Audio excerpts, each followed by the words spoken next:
Yung pakikipag-usap sa mga therapist, psychologist ay ang pinakamagandang gawin kapag sobra na yung nararamdaman mo. Kasi professional advice ang mabibigay sa'yo. So hindi lang yun galing sa mga sabi-sabi lang.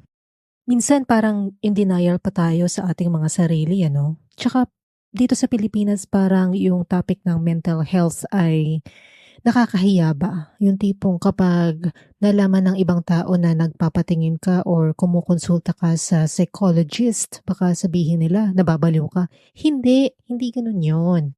'Di naman lahat ng nagpapa-check-up or papa-consult sa psychologist ay may tama ang utak.